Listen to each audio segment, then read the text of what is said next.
Muy bien, pues vamos a aprender cómo se calcula el punto en el que se anula el campo eléctrico entre dos cargas. Directamente lo que hacíamos en campo gravitatorio era, si yo tengo dos masas,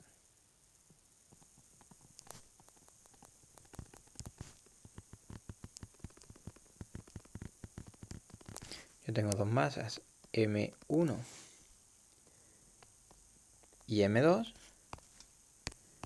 el punto en el que se me anulaba el campo gravitatorio iba a ser un punto situado entre las dos masas, y si la distancia entre ellas era d, pues el punto P decíamos que iba a estar a una distancia x de la masa 1 y a una distancia d menos x de la masa 2. Y dado que la masa 1 creaba un campo gravitatorio hacia ella, llamado G1, y la masa 2 creaba un campo gravitatorio G2 hacia ella, en ese punto P se anularía el campo gravitatorio si la suma vectorial de G1 más G2 me acababa dando el vector nulo, o bien, bueno, eso ocurría si los dos campos gravitatorios tenían el mismo módulo, ¿vale? Ya que como uno tiene un sentido y el otro justamente el opuesto, solamente se me anularían si ambos al final tenían el mismo módulo. La cosa, es decir, o lo especial que tenía el campo gravitatorio era que siempre ese punto P lo representábamos en esta zona, en la zona que unía a las dos masas, ¿vale? Y eso se debe a que esa es la única zona en la que los dos campos gravitatorios tenían sentidos opuestos, ¿vale? En campo eléctrico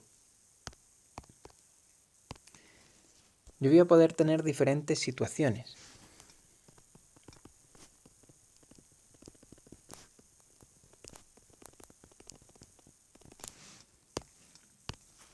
Y es que en el campo eléctrico no siempre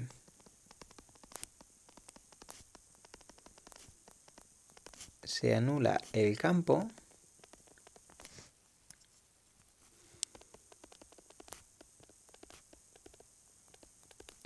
en la zona de la recta, en la zona central de la recta que une las cargas.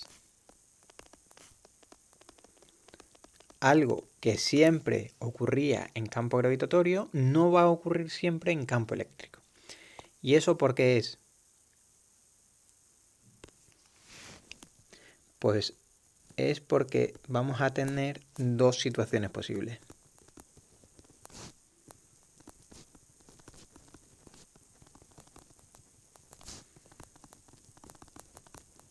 Eso se va a deber a que mientras que las masas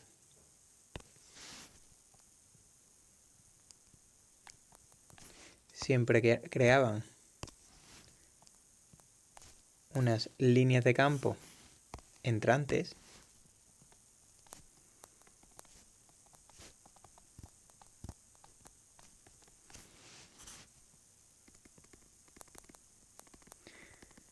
las cargas pueden crear líneas de campo entrante o saliente dependiendo de su signo, ¿vale?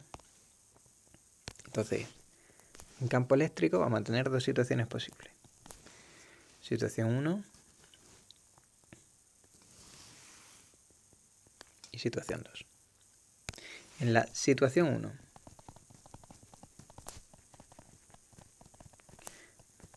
para explicarlo voy a coger dos cargas del mismo signo.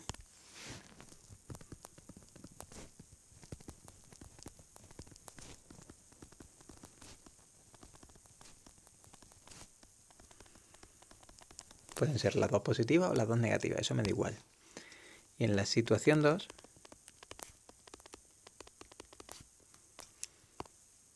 dos cargas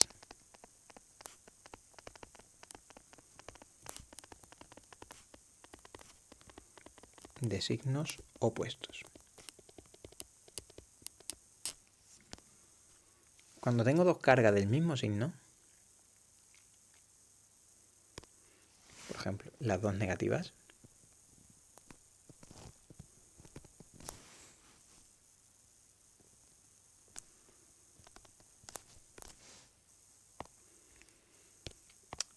si representamos la recta que las une, ahora podemos estudiar cómo es el campo eléctrico que crea cada una de ellas en estas tres zonas del espacio. Zona 1, zona 2 y zona 3. Centrémonos primero en esta carga 1. El campo eléctrico en la zona 1, dado que las cargas negativas crean líneas de campo entrantes,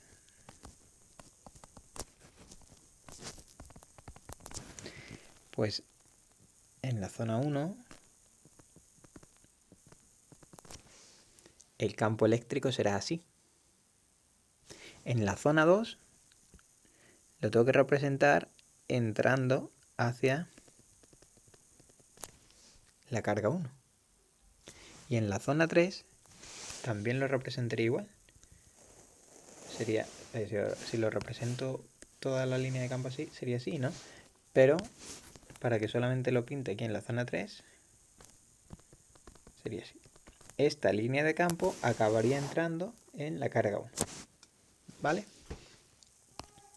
Vamos ahora a representar cómo serían la línea de campo que crea esta carga 2 en las tres zonas del espacio. En la zona 3, dado que la carga 2 es negativa, también crea línea de campo entrantes. O sea que aquí debe entrar, el campo eléctrico 2 debe entrar en la carga 2. En la zona 2, para que entre en la carga 2 debe ser así.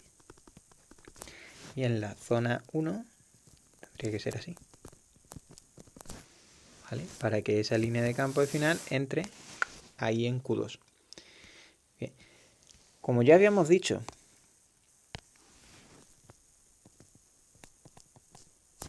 que el campo eléctrico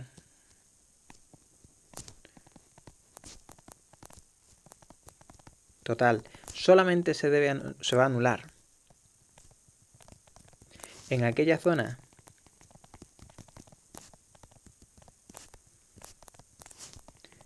en la que E1 y E2 tengan sentidos opuestos.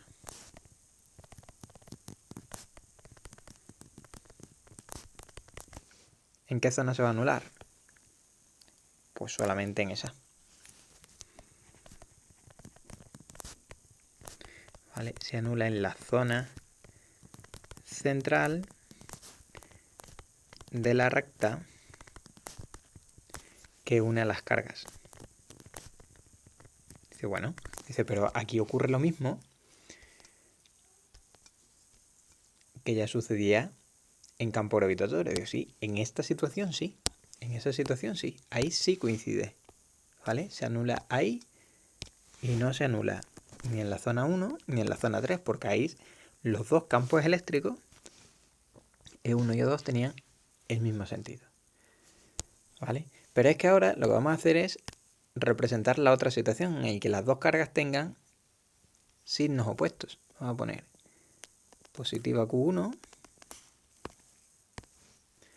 negativa Q2.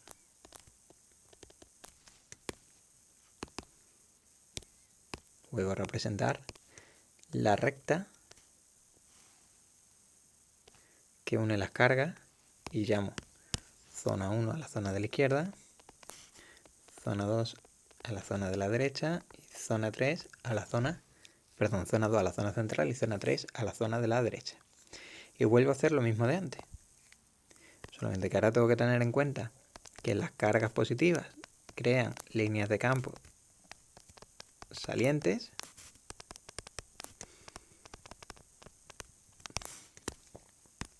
mientras que las negativas crean líneas de campo entrantes. ¿Vale? Bueno, pues vamos a representar primero el campo eléctrico que crea la carga 1 en las tres zonas del espacio. En las tres zonas de la recta que une las dos cargas. En la zona 1, dado que crea línea de campo saliente, bueno, pues esa carga crea línea de campo saliente, pues a su paso por la zona 1, todas las E van así. Habría más líneas de campo, ¿verdad? Pero dentro de la recta que une a las dos cargas, al paso por la zona 2, iría así. Y al paso por la zona 3 también iría así. ¿Vale? En todo momento es E1 porque es el campo eléctrico creado por la carga 1. Ahora vamos a ver cómo son las líneas de campo de la carga 2. Son líneas de campo entrantes. O sea que las líneas de campo entrantes van así. ¿Vale? Tienen que entrar en la propia carga 2. La que viene de la zona 3, pues viene así. La que viene de la zona 2 viene así. La que viene de la zona 1 viene así. ¿Vale? Pregunto, ¿se puede anular ahora aquí, en la zona 2? Y la respuesta es que no se anulará aquí el campo. Cuando digo el campo me refiero a E total. ¿Vale? No se anulará ahí jamás, porque E1 y E2 tienen el mismo sentido.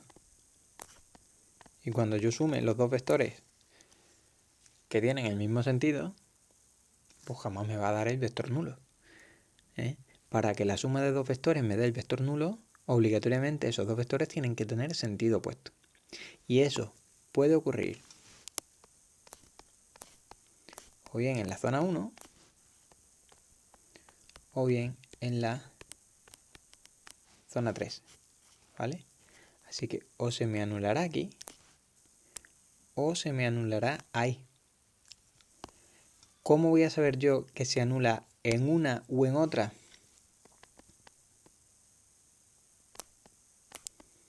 Pues aprendiéndome que se anula en la zona más próxima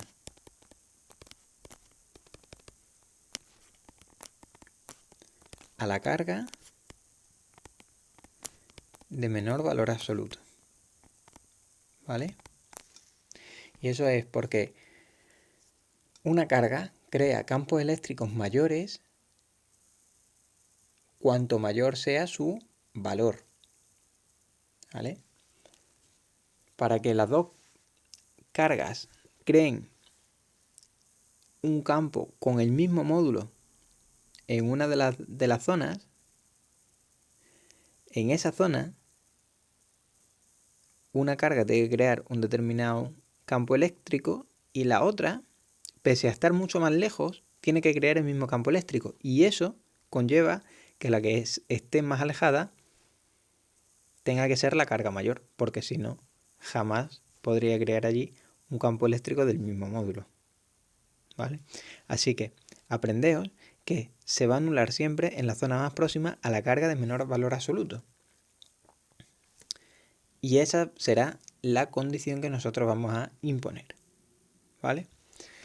Entonces, en resumen, nos vamos a aprender eso.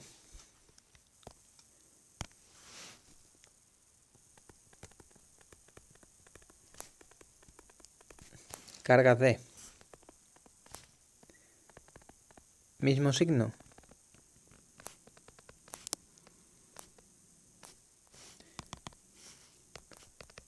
ponemos punto de anulación en zona central. ¿Vale? Distinto signo.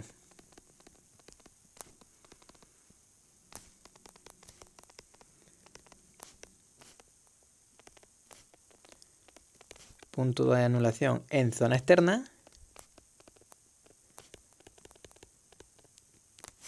Pero que sea la más cercana a la carga